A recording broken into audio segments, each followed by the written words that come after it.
বাড়ির বউ হয়ে গেছি যখন, তখন আমাকে ভোরবেলা উঠতেই হবে। তো দেখো এখন বাজে হচ্ছে 5:30। তো আমি ঘুম থেকে উঠে পড়েছি। তো আমি ছড়া ফেলানোর জন্য জল নিতে চলে গেছি। যাই হোক, হ্যালো এভরিওয়ান, গুড মর্নিং সবাইকে। কেমন আছো সবাই? আশা করি ভালো আছো। আমিও অনেক ভালো আছি। তবে কিছুদিন ভালো ছিলাম না বলে প্রায় অনেক দিন হয়ে গেছে আমি ব্লগ ভিডিও দিই না, কারণ আমার শরীরটা অতটা ভালো ছিল না। সকালে উঠতেও দেরি হয়ে যেত, তাই জন্য কাজবাজ আমি উঠেই কাজবাজ সব কিছুই কমপ্লিট করতাম।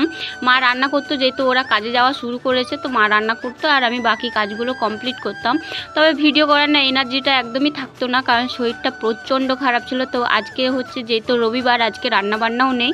তো মারা সবাই এখনও অবধি ঘুমোচ্ছে। তো 5:30 বাজে, যেহেতু আজকে রবিবার, তো সবাই আজকে বেলা করেই উঠবে। তো আমি তাড়াতাড়ি উঠে পড়েছি। ওই যে একটা অভ্যাস হয়ে গেছে না, যে সকালবেলা মানে ভোরবেলা উঠে সব কাজ কমপ্লিট করতে হবে, তাই জন্য অভ্যাসটা না চেঞ্জ করতে পারি না। সে রবিবার হোক, শনিবার হোক, যাই হোক, পুরো সপ্তাহটা আমাকে ভোরবেলা করেই উঠতে হয়। যেহেতু আমার ছোট বাচ্চা আছে, তো আমি সেটা ভাবি যে সকালবেলা ভোরবেলা উঠে তাড়াতাড়ি করে কাজ কমপ্লিট করে নিলে তাড়াতাড়ি মেয়ের সাথে আমি টাইম কাটাতে পারবো একটুক্ষণ।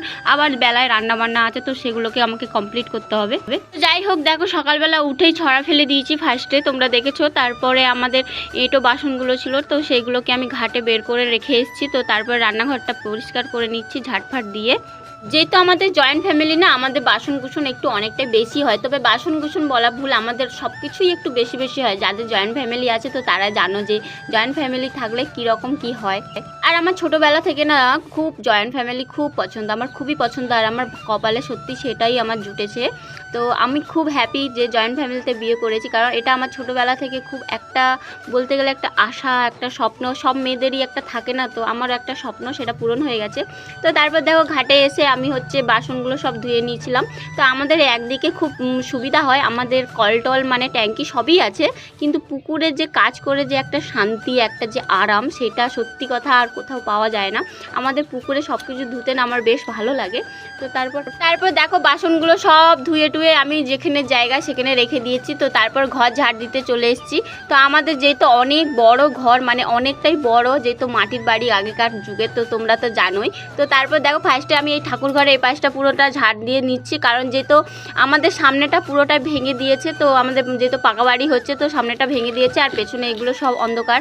দেখো আমাদের বাড়ির ভেতরটা দেখো প্রচণ্ড অন্ধকার লাগছে।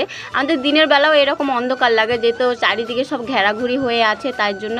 আর যেহেতু সামনে আমাদের বাড়ি উঠছে, তো বাড়ির জন্য না আরও বেশি অন্ধকার অন্ধকার মনে হয়। তো দেখো এই পাশটা ঝাড় দিয়ে নিচ্ছি, তারপর ওই পাশটাও ঝাড় দিতে যাব। তো তার আগে তোমাদেরকে দেখাই যে আমাদের ওই পাশটা কতটা অন্ধকার। ওখানে ভিডিও তো একদমই করা যাবে না, লাইট জ্বাললে প্রচণ্ড অন্ধকার লাগে, তাই জন্য আমি ওইদিকে আর ভিডিও করি না। তো তারপর দেখো ওই পাশটা ঝাড়ফাট দিয়ে বাইরে